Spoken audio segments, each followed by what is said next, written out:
Bismillahirrahmanirrahim. Assalamualaikum warahmatullahi wabarakatuh. Selamat siang untuk semuanya. Salam sejahtera buat kita semuanya. Semoga selalu ada dalam lindungan dan ridhonya Allah Subhanahu wa taala. Yang mulia, yang kami hormati Ibu Dr. Anda Hajah Nurlela MAG selaku dosen mata kuliah bimbingan konseling. Yang saya hormati juga teman-teman semuanya kelas PAIB, semoga Allah memberikan kita ilmu yang bermanfaat.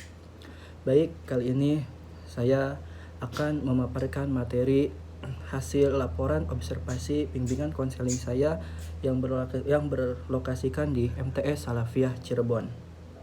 Materi yang pertama merupakan deskripsi dari MTS Salafiyah Cirebon. MTS Madrasah Tsanawiyah Salafiyah Kota Cirebon merupakan lembaga pendidikan Islam yang menyelenggarakan pendidikan dan pembinaan generasi muda umat Islam agar menjadi manusia yang beriman, bertakwa, berilmu, beradab, dan berbudi luhur. MTS Salafiyah Kota Cirebon merupakan lembaga formal sederajat dengan sekolah menengah yang menyediakan fasilitas belajar yang sama dengan sekolah menengah lainnya, yaitu menawarkan atau mengajarkan ilmu pengetahuan serta kelas agama lainnya. MTS Salafiyah Kota Cirebon didirikan pada tahun 1982 oleh almarhum Kiai Haji Suud. Dalam posisinya, Kiai Haji Suud ditolong oleh putranya dan menantunya yang telah membawa hati dan pikirannya untuk mewujudkan berdirinya MTS Salafiyah Kota Cirebon. Berdasarkan pertimbangan tersebut, lembaga pendidikan ini didirikan dengan tujuan sebagai wadah bagi lulusan-lulusan MI Salafiyah Kota Cirebon untuk terus berpartisipasi dalam pendidikan kehidupan masyarakat melalui penyediaan lembaga pendidikan formal yang murah namun dapat diandalkan oleh mendidik siswa, kecerdasan intelektual, sosial, emosional, dan spiritual. Ibu Hajah Uul Ulfiyah SAG merupakan kepala sekolah dari MTS Salafiyah Cirebon saat ini. MTS Salafiyah Cirebon memiliki luas tanah seluas 1.100 meter persegi dengan luas bangunan 800 meter persegi dan dilengkapi dengan beberapa fasilitas pendukung seperti adanya lab komputer, lab IPA, ruang UKS, musola, ruang bimbingan konseling, dan fasilitas lainnya. Jumlah tenaga pendidik di MTS Salafiyah Cirebon berjumlah 21 tenaga pendidik dengan rincian statusnya 1 ASN dan sisanya masih honorer. Total ruang kelas di MTS Salafiyah Cirebon berjumlah 9 ruang kelas dengan jumlah keseluruhan siswa berjumlah 270 siswa, 124 siswa laki-laki dan 147 siswa perempuan. BK di MTS Salafiyah Cirebon ini berdiri pada tahun sekitar 2010 saat masih tahap pembangunan sekolah. MTS Salafiyah Cirebon memiliki 4 ruang BK, memiliki 4 orang guru BK, masing-masing guru satu kelas. BK di MTS Salafiyah Cirebon ini bekerja sama dengan kesiswaan. Guru BK di MTS bukanlah guru lulusan BK langsung, akan tetapi pilihan dari kepala sekolah dikarenakan keterbatasannya guru. Selain mengajar bimbingan konseling, beliau juga mengajar mata pelajaran lainnya seperti Ibu Suhairni mengajarkan bahasa Indonesia, Ibu Leli mengajarkan SKI, Ibu Rohmah mengajarkan PKN, dan Ibu Umi penjaga perpus. Berikut itulah paparan mengenai deskripsi dari sekolahan yang kami pilih di MTS Salafiyah Kota Cirebon.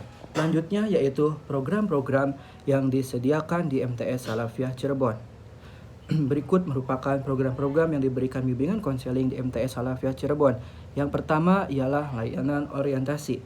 Kita tahu bersama bahwa layanan orientasi merupakan layanan yang memberikan pemahaman bagi siswa supaya bisa mengenal lingkungan baru termasuk lingkungan sekolah dan semua objek yang dipelajari, sekaligus mempermudah maupun memperlancar siswa dalam mengenal lingkungan baru. Di MTS Salafiyah Cirebon ini, guru bimbingan konseling sengaja memberikan layanan orientasi sebagai bentuk pengenalan dan memperlancar siswa atau siswi untuk lebih mengenal lingkungan sekolah, apalagi siswa-siswi yang baru masuk. Yang kedua yang selanjutnya merupakan layanan informasi. Nah, layanan ini membantu para siswa agar bisa menerima maupun memahami semua informasi, termasuk informasi diri, terus sosial, belajar, berkarir, bergaul, juga pendidikan lanjutan. Dengan diberikannya layanan informasi oleh guru bimbingan konseling bertujuan membantu supaya siswa bisa mempertimbangkan atau memutuskan suatu hal secara tepat tentang masalah pribadi, sosial, belajar, maupun karir karena informasi yang diperoleh sudah cukup. Selanjutnya, guru bimbingan konseling di MTS Salafiyah Cirebon memberikan layanan pembelajaran, di mana layanan pembelajaran ini sengaja oleh guru bimbingan konseling diadakan sehingga siswa bisa menguasai materi belajar maupun penguasaan kompetensi yang cocok sesuai kemampuan dan kecepatan diri dalam berbagai aspek tujuan maupun kegiatan belajar lainnya. Jadi diharapkan dengan adanya layanan pembelajaran ini supaya siswa bisa mengembangkan sikap dan punya kebiasaan belajar yang baik. Selanjutnya layanan bimbingan penempatan dan penyaluran. Kita tahu bersama bahwa layanan ini berfungsi agar siswa bisa mendapatkan penempatan juga penyaluran dalam kelas, kelompok belajar, program latihan, program ekstrakurikuler, program studi, magang, dan program lainnya yang sesuai dengan bakat dan minatnya, potensi yang ada di diri siswanya masing-masing. Yang selanjutnya yaitu layanan konseling perorangan, di mana guru BK di MTS Salafiyah Cirebon ini memberikan layanan bimbingan konseling perorangan agar siswa mendapat bimbingan secara langsung saat tatap muka dengan masing-masing siswa satu guru, dengan bantuan guru ahli untuk membicarakan dan mencari solusi masalah agar pengembangan siswa lebih baik. Tujuan layanan konseling perorangan ini yaitu untuk agar siswa bisa menyelesaikan masalah dan berfungsi sebagai pengatasan ataupun advokasi. Selanjutnya merupakan evaluasi program bimbingan konseling di MTS Salafiyah Cirebon. Nah, menurut Wen dan Brown, sebagaimana yang dikutip oleh Nur Kancana dan Sumartana, evaluasi adalah suatu tindakan atau suatu proses untuk menentukan nilai menentukan nilai daripada sesuatu. Sesuai dari pendapat tersebut dapat diartikan sebagai suatu tindakan atau suatu proses untuk menentukan nilai segala sesuatu dalam dunia pendidikan atau segala sesuatu yang ada hubungannya dengan dunia pendidikan. Selanjutnya, menurut Risman dan Jur, sebagaimana yang dikutip oleh Aunur Rahman, berpendapat bahwa evaluasi adalah suatu proses yang mencakup pengukuran dan mungkin juga sebagai testing yang juga berisi pengambilan keputusan tentang nilai. Pendapat ini sejalan dengan pendapat Ari Kunto yang menyatakan bahwa suatu evaluasi merupakan kegiatan mengukur dan menilai sesuatu. Kedua pendapat di atas secara empiris menyatakan bahwa evaluasi memiliki cakupan yang lebih luas dan evaluasi memiliki cakupan yang lebih luas daripada pengukuran dan testing. Evaluasi program bimbingan dan konseling adalah evaluasi terhadap berbagai program bimbingan dan konseling yang ada di sekolah. Misalnya, evaluasi program bimbingan konseling ada di MTS Salafiyah Cirebon, menurut Ibu Suherni selaku guru bimbingan konseling, menurutnya evaluasi dilakukan di akhir tahun dengan cara guru-guru menyelidiki kasus-kasus kemudian segera melakukan penanganan. Contohnya seperti kasus anak sering bolos atau jarang masuk sekolah, maka guru BK melakukan langkah-langkah sebagai berikut. Yang pertama, menanyakan pelaku kepada teman sekelas ataupun sebangku.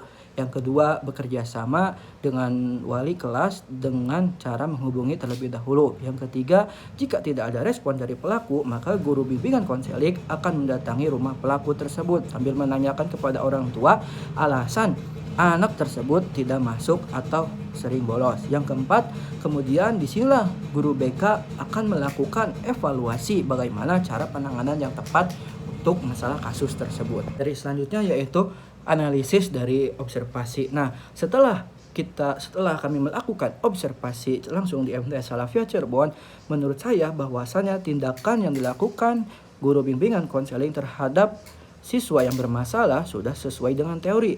Teori yang diambil dari guru tersebut ialah konseling individual, di mana layanan konseling individual ini merupakan layanan yang diselenggarakan oleh seorang guru bimbingan dan konseling terhadap siswa dalam rangka pengentasan masalah konseling.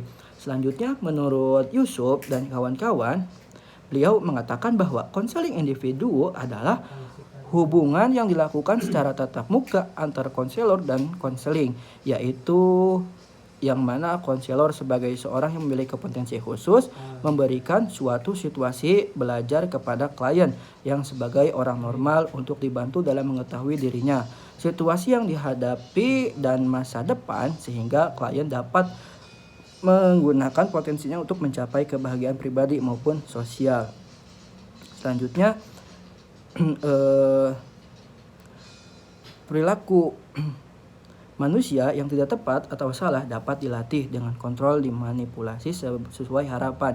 Seorang guru BK di sekolah tersebut akan melakukan pendekatan kepada siswa yang bermasalah dengan cara bertahap, akan tetapi menekankan kepada perubahan perilaku siswa secara nyata agar tidak mengulangi kesalahannya. Dalam proses penanganan yang dilakukan oleh guru bimbingan konseling terhadap siswa yang bermasalah, guru bimbingan konseling akan melakukan tindakan awal berupa teguran dan nasihat kepada siswa tersebut. Lalu siswa tersebut disuruh menulis surat perjanjian agar tidak mengulangi kesalahannya lagi. Surat tersebut ditandatangani oleh orang tua siswa dan guru bimbingan konseling. Jika diulangi kesalahan, maka orang tua siswa tersebut akan dipanggil ke sekolah dan menulis surat perjanjian yang ditandatangani di atas materai. Tujuan dari adanya surat perjanjian tersebut sebenarnya sebagai antisipasi dari pihak sekolah agar siswa jika melanggar yang dilakukan masih terus diulangi, tindakan bisa berupa siswa tidak naik kelas atau dipindahkan. Tindakan guru bimbingan konseling ini merupakan teknik dari kontrak perilaku yang bersetujuan antara dua orang atau lebih untuk mengubah perilaku agar lebih baik dan disepakati oleh kedua belah pihak. Itu tadi merupakan pemaparan hasil observasi saya di MTS Salafiyah Cirebon. Untuk kesimpulannya, jadi bimbingan konseling itu merupakan sesuatu yang sangat erat kaitannya dengan pendidikan. Pendidikan pada hakikatnya adalah salah satu upaya untuk mengubah individu yang menjadi lebih baik, yang awalnya tidak tahu menjadi tahu, dan yang awalnya tidak mampu menjadi kompeten. Pada akhirnya ini terbentuklah menjadi individu yang mandiri.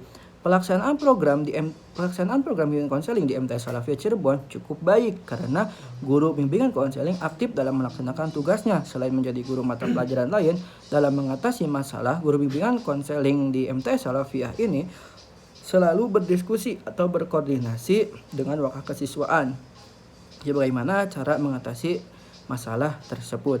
Tindakan yang dilakukan oleh guru bimbingan konseling di MTS Salafiyah Cirebon, guru bimbingan konseling memilih memakai teori layanan konseling individual dan merupakan layanan dalam rangka pengatasan masalah siswa karena sesuai dengan yang dihadapi masalah tersebut. Pendekatan yang dilakukan oleh guru bimbingan konseling tersebut mengacu pada pendekatan teori konseling behavioral yang terlebih memusatkan daripada pengubahan perilaku siswa nyata dan lebih baik. Teknik guru bimbingan konseling dalam menangani siswa yang bermasalah dengan cara kontrak perilaku yaitu persetujuan antara dua orang atau lebih guru bimbingan konseling dan siswa untuk mengubah perilaku siswa ke arah yang lebih baik. Cukup sekian yang dapat saya sampaikan, kurang lebihnya mohon maaf. Wassalamualaikum warahmatullahi wabarakatuh.